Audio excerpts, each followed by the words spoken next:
책임지는 사람이 없다는 것도 이번 정부의 특징이죠. 그러니까 예. 내가 보니까 큰일 날 사람이에요, 이 사람. 그리고 원래 거짓말 많이 했어. 내가 차근차근 앞으로 밝혀드릴게. 앞으로 기대를 해 보겠습니다. 그런데 네. 이 윤석열 대통령이 도대체 누가 써준 메모지를 갖고 저런 발언을 하시는지 모르겠지만 그래서 저기 역사적으로 상대방의 선의만 믿고 한 가짜 평화 하다가 사라진 나라 많다. 네. 힘에 의한 평화가 진짜다. 이러면서 오로지 힘만 얘기하거든요. 그러니까 힘이 중요하지 않다는 게 아니라 오로지 진리는 하나다. 이게 굉장히 위험한 자세인데 네. 역사 속에서 힘만 갖고 설치다가 사라진 나라가 더 많어. 그런가요? 크게 혼난 나라들. 크게 혼난 나라들. 지 힘만 믿고. 그 어디가 손자병법에 있습니까? 예. 제일 무능한 장사가 지 힘만 믿고 지피지기를 안 하고 설치는 그런 무능한 장수가 제일 위험하다고 돼 있잖아. 우선 그 독일 파멸했지, 일본 파멸했지. 지금이야 이제 완전히 다른 나라가 됐지만 네. 그 저기 힘만 믿고 까불다가 또 미국이 베트남전에 가서 무슨 꼴을 당했습니까?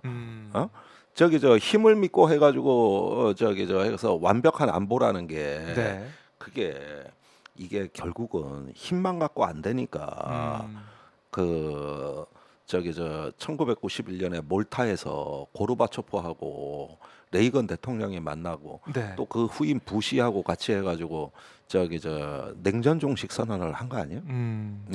더 거슬러 올라가면 나폴레옹 전쟁이 이제 1812년에 끝나고 유럽 평화 체제 수립을 위한 빈 회의가 개최됐단 말이에요. 거기서 이제 그 오스트리아 제상 메테르니히가 이제 그 유럽의 외교관들을 초청해서 아주 지루한 협상 끝에 만들어진 빈 체제는 힘에 의한 평화는 세력 균형 체제. 이 세력 균형을 도모하고 힘에 의해서만 평화가 유지되지 않기 때문에 네. 세력 균형보다 더 중요한 개념을 제시하는데 그게 바로 정통성입니다. 레지티머시. 정통성. 네. 그러니까 그 나라의 영토와 주권에 대해 널리 인정된 그런 어떤 전통적인 어떤 그 가치를 존중하기로 하는 네. 시스템이에요. 이 빈 체제로 유럽이 100년간의 평화를 누린 거예요.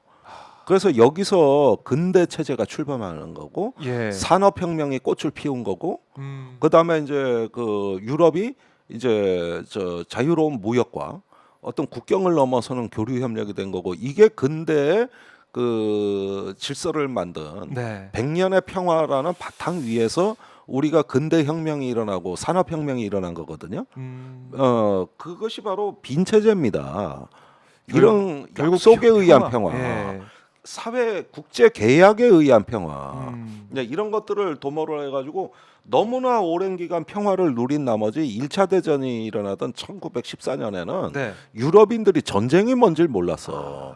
그래서 너무나 낭만적인 그랬죠. 그 접근을 한 거야. 그래가지고 빌헬름 2세가 그 독일 황제죠. 네. 그 저 전쟁을 선동하고 이제 저 프랑스를 쳐들어간 거 아닙니까? 그때 낙엽이 지기 전에 전쟁은 끝난다. 여름에 시작해가지고 그러면서 병사들은 다 집으로 되돌아갈 거다 이렇게 이야기하는데 이 전쟁을 너무나 낭만적으로 생각하는 것이죠. 파리 입성에 대한 꿈을 꾸면서. 네, 그래서 이때 바로 압도적인 그 힘으로 그 저 뭐랄까 이 힘대 힘으로 독일 제국의 힘을 압도적으로 보여주고 전쟁을 종결지어라. 그런데 막상 해보니 돼? 막상 해보니 되냐고. 참호전이 벌어진 거잖아요. 그래서. 이게 얼마나 웃기는 현상이냐 하면은 당시에 1차 대전 때 기관총이 발명된 겁니다. 이게 전쟁 양상을 획기적으로 바꿔요. 그 전에는 한 발 쏘고, 그러니까 뭐 참호에 나와서 전진하면은 끝까지 닿을 수 있는 병사들이 있는 거잖아요. 그렇습니다. 그래서 그 전쟁이 빨리빨리 뭐 진행될 수도 있는 상황이 됐었는데 이게 안 돼 버린 거죠, 기관총 때문에. 그렇지. 근데 전진을 못 해요. 기관총이 출연했는데 여전히 총 들고 돌격 앞으로 하잖아요. 그러니까요. 그때 사람이 제일 많이 죽는 장면이 이거거든. 그런데 이 총에다가 착검을 해가지고 돌격 앞으로 하는 건 이건 로마 시대 전술이야. 창 들고 왜 돌격 앞으로 하는 거. 시대를 못 읽은 전술. 그러니까 이게 이 당시에 기관총이 나왔고 증기기관이 발명됐고 비행기가 발명됐는데 왜 저렇게 싸웠느냐는 이게 지금도 많은 전략가들한테 소모전 너무나 비합리적인 네. 대목을 이걸 보는 겁니다. 현대 과학을 활용하려고 안 하고. 그리고 그때 영국의 재무부 장관은 그랬어요. 네. 뭐 이제 전차가 나온다, 뭐 트럭으로 이제 군수를 물자를 수송한다 그럴 때 딱 잘라 얘기해. 자동차는 절대 말을 대신할 수 없다. 그런 얘기도 했어요. 아니 말로 해야지 무슨 자동차야. 네. 자동차가 산악 다녀? 못 다니잖아. 말은 다녀. 저 자동차 못 오게 해. 저 군수부대 다 말로 운반해. 그러니까 이런 사고 방식. 그러니까 그 전통적으로 뭔가 내가 압도적으로 이게 이제 그 네바 닉슨이라는 사람이 쓴 그 저 전쟁의 실패의 5가지 요인에 나오는 건데 기존에 하던 걸로 하려는 습상이고 상대방의 전술이나 의도를 완전히 그 저 무지한 가운데 내 힘만 않고. 갖고 하는 이게 손잡이가 가장 견고했던 거거든요. 근데 지금 윤석열이 다 하는 짓이요 이게. 이게 그러니까요. 지금 아니 자기가 압도적인 얘기를 대통령이면 예. 군사령관한테는 이런 얘기를 하도록 해도 돼. 압도적으로 전쟁을 준비하고 항시 임전태세를 갖추고 네. 이런 얘기는 군에서 얘기를 하면 되고 본인은 이런 큰 전쟁의 문제를 어떻게 관리하겠다는 네. 이제 이 위기를 통제하겠다는 어떤 그 저기 저 자신의 비전과 능력을 보여줘야 되는 거예요. 위기라는 건 뭐냐면은 첫째 예측이 안 된다는 거. 예측하는 건 위기가 아니에요. 네, 네. 예측 못하는 그렇겠죠. 상황이 발생하는 게 위기고 네. 둘째는 통제할 수 있느냐의 여부야. 관리할 수 있느냐. 관리할 수 있냐. 그러니까 우리가 교전이 벌어지게 되면은 사실은 전쟁이 일어나는 건 쉽습니다. 전쟁을 끝내기가 어려운 거지. 지금 우크라이나 전쟁 보세요. 전쟁은 쉽게 일어났지만 언제 끝나지 모르겠어요. 전쟁 끝나는 건 어려운 일이에요. 항상 모든 전쟁에서는 전쟁은 일어나는 것보다 끝내는 게 훨씬 어려워. 그런데 이렇게 전쟁을 결심하는 건 쉬운 거야. 그러나 그것이 전쟁에 버금가는 위기가 됐을 때 네. 어떻게 종결지을 수 있느냐, 이걸 통제를 할 수 있느냐. 이건데 통제 불능 상태로 가는 거거든. 그러니까 끝내는 방법을 모르는 거지. 그래서 모르는 겁니다. 그러면은 대통령의 책무는 뭐냐면은 네. 내가 원하는 방향대로 이 위기를 종결지을 수 있는 관리 능력이 이게 대통령의 책무거든요. 네. 그런데 그런 얘기는 아예 모르는가 봐. 그러니까 아니, 계속 모르는 이 것 같아, 전쟁 이게. 준비 얘기만 확전은 각오하라고 하고 있으니까. 아니 그리고 군대도 작전 통제 못하는 대통령이 무슨 미국의 핵무기를 통제하고 예. 무슨 전쟁을 자기가 통제를 해? 이거는 저 법적으로 우리가 대포콘 3가 선포되면 네. 작전 통제권이 한미 연합사 미군 장성한테 넘어갑니다. 그러니까. 대포콘 3에서 넘어가는 거예요. 전쟁 이전에 넘어가는 거예요. 대포콘 3는 전쟁이 임박한 단계예요. 그때부터 넘어가는군요. 그때부터 넘어가는 거예요. 뭘 네가 압도적인 응징을 해? 그 응징하는 사령관은 당신이 아니고 한미 대통령 산하의 명을 받은 한미 연합사령관이 하는 거야. 한미 연합사령관이 거기에다가 네. 그럼 평시에 할 수 있는 건 뭐냐? 그거는 유엔사 정전식 교정 규칙에서 정한 대로 비례적 대응을 할 수 있는 거예요. 이게 자위권 차원에서 하는 거예요. 네. 그러니까 북한이 이제 도발을 하게 되면은 우리가 동종의 무기 체계로 동일한 수준의 대응만 할 수 있어요. 이거는 정전시 평시에 하는 거거든. 네. 그런데 그거는 우리가 마음대로 해도 돼. 이게 그래서 자위권 행사다 이러면 상관이 없는 거예요. 자위권 행사는 국가의 주권이라고. 그렇죠. 재량이고. 네. 그러니까 예를 들어 북한이 무인기를 내려보내는데 우리도 무인기를 올려보냈다. 이것까지는 내가 보니까 잘하면 이건 비례적 대응, 비례성의 원칙을 준수한 거라 그래서 지금 유엔사가 우리 군도 조사하고 있어요. 조사하고 이번에 정전협정 위반했는지 보겠다 그랬는데, 근데 우리 정부 입장은 이제 이건 자위권 행사다. 자위권. 예. 이렇게 봐서 어느 정도 양해가 될 겁니다 아마. 네.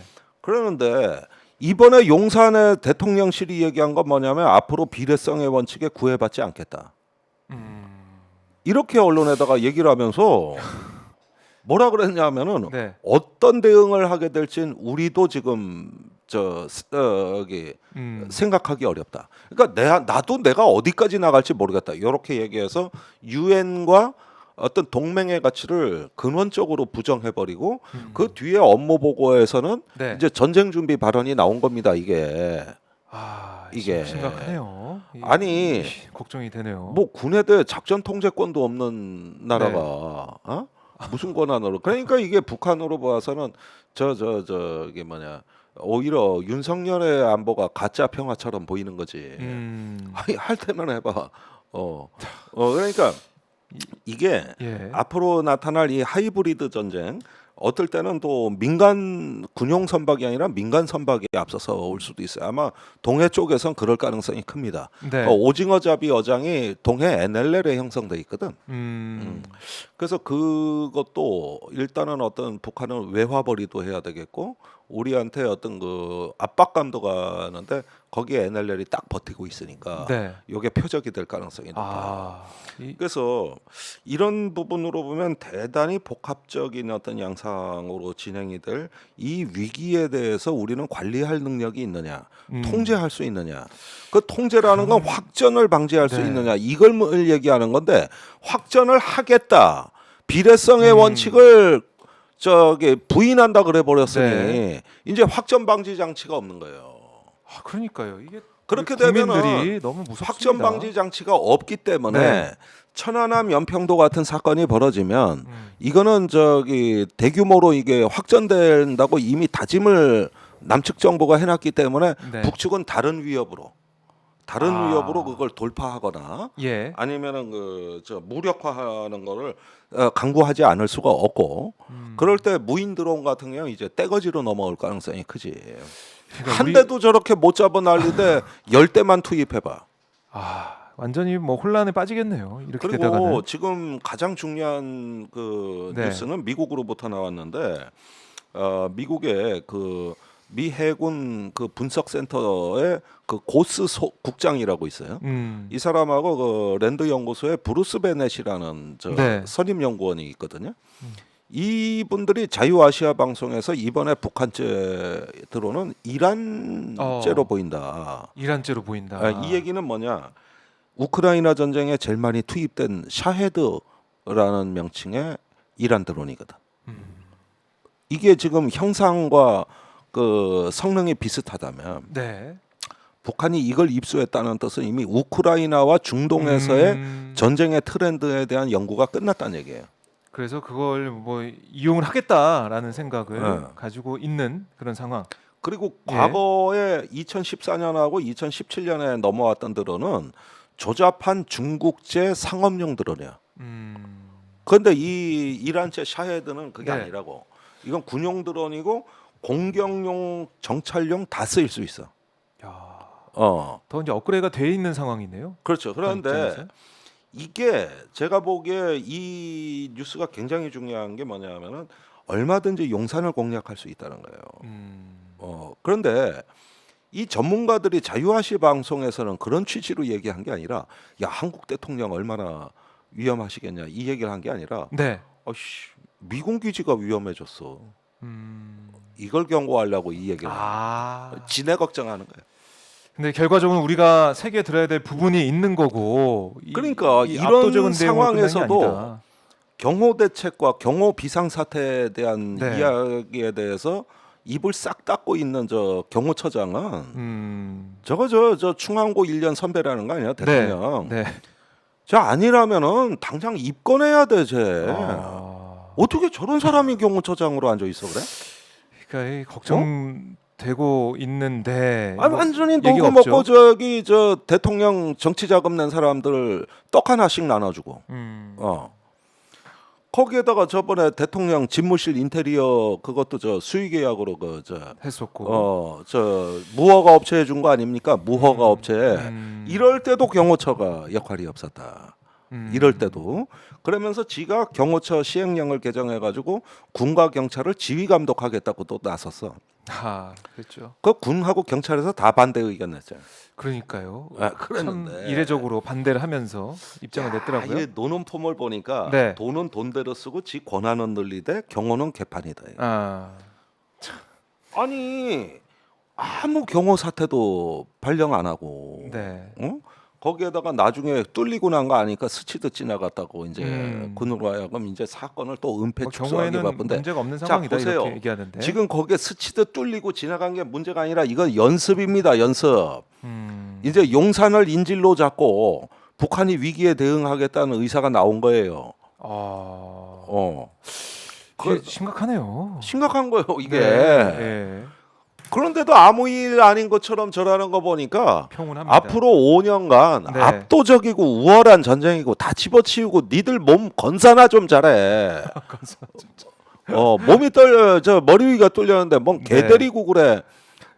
집무실에서 수석 비서관 회의를 하고 그래. 밥 먹으러 가냐고 저녁에.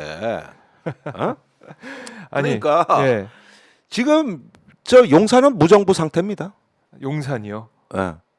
용산이 무정부 상태다. 무정부 상태야. 이게 예. 있으나마나한 비행 금지 구역에다가 저 있으나마나한 경호처장에다가 네. 그리고 또 사건 은폐 축소하고 거짓말하고 와 저런 자들이 무슨 압도적 전쟁을 뭐 얘기를 합니까? 말로는 그래? 압도 전쟁이지만 작전 통제권도 없는 사람들이